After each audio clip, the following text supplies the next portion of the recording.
അതാ വഴി കൊടുക്കണം. എന്താ പറയുക, ഈ നമുക്ക് നമ്മൾ അന്ന് കണ്ടപ്പോൾ നമുക്ക് അത്ര ഫീൽ ചെയ്യാത്ത ക്യാപ്റ്റൻ രാജുവൊക്കെ ഫ്രെയിമിൽ ഇങ്ങനെ കാണിക്കുന്ന കൊച്ചിലെ ഞാൻ തിയേറ്ററിൽ പോയി കണ്ടു. പക്ഷെ അത്ര വലിയ ഓർമ്മയില്ല. പക്ഷെ ഇത്രയും വർഷങ്ങൾക്ക് ശേഷം ഞാൻ +3 ഡിഗ്രി ആണല്ലോ പഠിക്കുന്ന സമയം. പക്ഷേ അത് നന്നായി ചെയ്തിട്ടുണ്ട്. ഇത്രയും നല്ല മേഖലയോട് ചെയ്യാൻ പറ്റുമെന്ന് നമുക്ക് ഒരു പുതിയ അറിവാണ്. വിചാരിച്ചില്ല. മൺചിത്ര താഴെ കണ്ടു കഴിഞ്ഞപ്പോഴത്തേക്ക് അതേപോലുള്ള സിനിമകൾ വന്നപ്പം അപ്പോൾ എനിക്കൊന്ന് ഇനിയും അങ്ങനെ ഒരു പക്ഷേ പ്രിന്റുകളൊക്കെ അതുമുതലാണ് Mammootty fans and welfare association തുടങ്ങിയത്. ഈ പടത്തിൻ്റെ പ്രായമുണ്ട് ഞങ്ങളുടെ അസോസിയേഷന് ഇന്നും.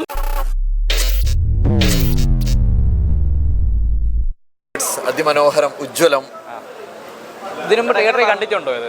ഈ സിനിമ കണ്ടിട്ടുണ്ട്, ആ കാലത്ത് തന്നെ കണ്ടിട്ടുണ്ട്. പക്ഷേ അതിനേക്കാൾ കൂടുതൽ 1000 ഇരട്ടി ഇത് ആസ്വദിച്ചു എന്നുള്ളതാണ്.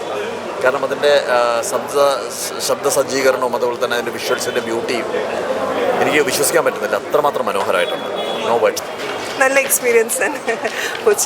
കൊച്ചിലെ ഞാൻ തിയേറ്ററിൽ പോയി കണ്ടു. പക്ഷെ അത്ര വലിയ ഓർമ്മയില്ല. പക്ഷെ ഇത്രയും വർഷങ്ങൾക്ക് ശേഷം, 36 വർഷത്തിന് ശേഷം എൻ്റെ ഫാമിലിയുടെ കൂടെ ഇരുന്ന് ഫ്രണ്ട്സിൻ്റെ കൂടെയൊക്കെ ഇരുന്ന് കാണാൻ പറ്റിയത് ഒരു വലിയൊരു ഭാഗ്യമായിട്ട് തോന്നും. പിന്നെ അന്ന് കണ്ട അതേ TV-യിൽ എത്ര തവണ കണ്ടിട്ടുണ്ടെങ്കിലും പിന്നീട് ഈ ഫിലിം സ്ക്രീനിൽ കാണുമ്പോൾ ഒരു ആവേശം, ഒരു രോമാഞ്ചമൊക്കെ ഒരു വേറെ തന്നെയാണ്. അതേ എക്സൈറ്റ്മെൻറ്റിലാണ് ഇതിപ്പം ഞാൻ ഇന്ന് രണ്ടാമതും കാണുന്നത്.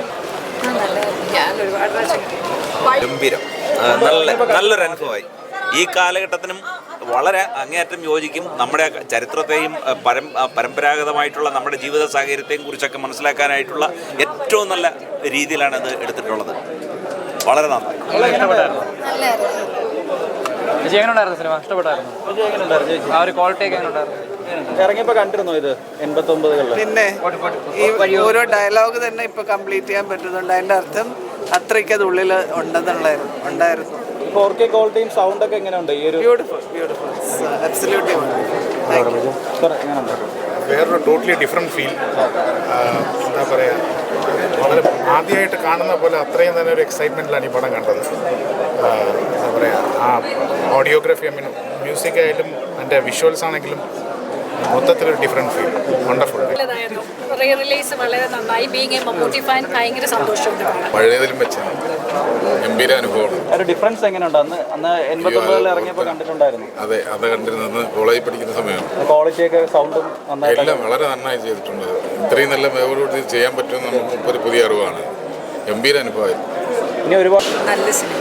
ഇത് ഇറങ്ങിയ സമയത്ത് കണ്ടിരുന്നു. ഇത് 89ൽ ഇറങ്ങിയപ്പോൾ കണ്ടിരുന്നു. 89ൽ ഇറങ്ങിയപ്പം അന്ന് ഞാൻ +3 ഡിഗ്രി ആണല്ലോ പഠിക്കുന്ന സമയം. പക്ഷേ അത് കഴിഞ്ഞ് TV-യിലൊക്കെ വരുമ്പോൾ നമ്മൾ ഒരുപാട് പ്രാവശ്യം കാണുമല്ലോ. കളർ ഗ്രേഡിങ്, ആ സിനിമ എന്ന് പറഞ്ഞാൽ എപ്പോഴും കാലത്തിനപ്പുറം സഞ്ചരിക്കുന്നതാണ്. തീർച്ചയായിട്ടും ആ ഒരു തിയേറ്ററിലേക്ക് എക്സ്പീരിയൻസ് എന്ന് പറയുന്നത് വളരെ വലുതായിരുന്നു. ഇപ്പോൾ 4K ക്വാളിറ്റിയിലും സൗണ്ടൊക്കെ ഒരുപാട് അതെ, 4K ഒരു വിഷ്വൽ ട്രീറ്റ് തന്നെയായിരുന്നു. അത് എന്താ പറയുക, ഈ നമുക്ക് നമ്മൾ അന്ന് കണ്ടപ്പോൾ നമുക്ക് അത്ര ഫീൽ ചെയ്യാത്ത ക്യാപ്റ്റൻ രാജുവൊക്കെ ഫ്രെയിമിൽ ഇങ്ങനെ കാണിക്കുന്ന എന്താ പറയുക പെർഫോമൻസ് എന്ന് പറഞ്ഞാൽ, അതുപോലെ ഈ ഡബ്ബിങ്ങിലും മമ്മൂക്ക എന്താ പറയുക, പടത്തിൻ്റെ ഇത്രയും പ്രാവശ്യം കണ്ടിട്ട് പോലും തിയേറ്ററിൽ നിന്ന് കാണുമ്പോൾ എൻ്റെ കണ്ണ് നിറയുന്നത് മനോഹരമായ. എന്തായാലും എന്താ പറയുക, ഡോൾബിയിലും അറ്റ്മോസ്ഫിയറും ഒക്കെ ചേർത്ത് വീണ്ടും പടം വന്നതിൽ വലിയ സന്തോഷം. കാരണം ഇതുപോലുള്ള ലെജൻഡുകൾ എടുത്തു വെച്ച പടങ്ങൾ, അതിലെ ടൈറ്റിലുകൾ നിങ്ങൾ കണ്ടില്ലേ? അപ്പോൾ തുടങ്ങുമ്പം അതിൽ നിന്ന് മരിച്ചുപോയ ആളുകളുടെ പടം കാണിക്കുമ്പോൾ തന്നെ നമുക്ക് എന്ത് പ്രയാസം തോന്നും. ബോംബെ രവിയെ പോലെ, കൃഷ്ണമൂർത്തിയെ പോലെ, രാമേന്ദ്ര ബാബുവിനെ പോലെ, MT-യെ പോലെ, BV ഗംഗാധരനെ പോലെ ലെജൻഡുകൾ ഒന്നു ചേർന്നൊരു സിനിമയില്ലേ, മനോഹരമായ സിനിമ. തീർച്ചയായും ഞാനിത് നേരത്തെ കണ്ടിട്ടുള്ളതായിരുന്നു. വീണ്ടും ഇത്ര വർഷങ്ങൾക്ക് ശേഷം ഇത് കാണുന്ന സമയത്ത് ഒരു എന്താ പറയുക, അനുഭവത്തിൻ്റെ നിറവും തികവും ഉണ്ടായെന്നേ വേണം പറയാനായിട്ട്. കാരണം എന്ന് വെച്ചാൽ നമ്മൾ ഇമോഷണലി ഹുക്ക് ചെയ്യുന്നുണ്ട് ഇപ്പോഴും. അതായത് ഇതിൻ്റെ പ്രമേയമാകട്ടെ, ഇതിനകത്തെ ആർട്ടിസ്റ്റുകളുടെ എന്താ പറയുക അഭിനയ ചാതുര്യമാകട്ടെ, നമുക്കിപ്പോൾ തോന്നും ഇപ്പം ഇതാണോ അതിൻ്റെ ഗ്രാഫ് എന്ന് നമുക്ക് തോന്നുമെങ്കിൽ ഈ മീറ്ററാണോ നമ്മളിപ്പോൾ ചെയ്യുന്നത്. ഈ മീറ്റർ അല്ലെങ്കിൽ പോലും ആ കാലത്ത് ആ മീറ്റർ ഇപ്പോഴും നമ്മളെപ്പോലുള്ള പ്രേക്ഷകർക്ക് എന്താ പറയുക ഇഷ്ടപ്പെടുന്നുണ്ട്. നമ്മളെ അത് എന്താ പറയുക വൈകാരികമായി കണക്ട് ചെയ്യുന്നുണ്ട്. അപ്പോൾ നമുക്ക് എന്താ പറയുക നമ്മുടെ നെഞ്ചിലൊരു പെടപ്പ് ഫീൽ ചെയ്യുന്നുണ്ട്. പിന്നെ നിറങ്ങളായി കാണാൻ, ശബ്ദത്തിൻ്റെ അതേ മാന്ത്രികതയിൽ ശബ്ദത്തെ ഇപ്പം പുനരാവിഷ്കരിച്ചിട്ടുണ്ട്.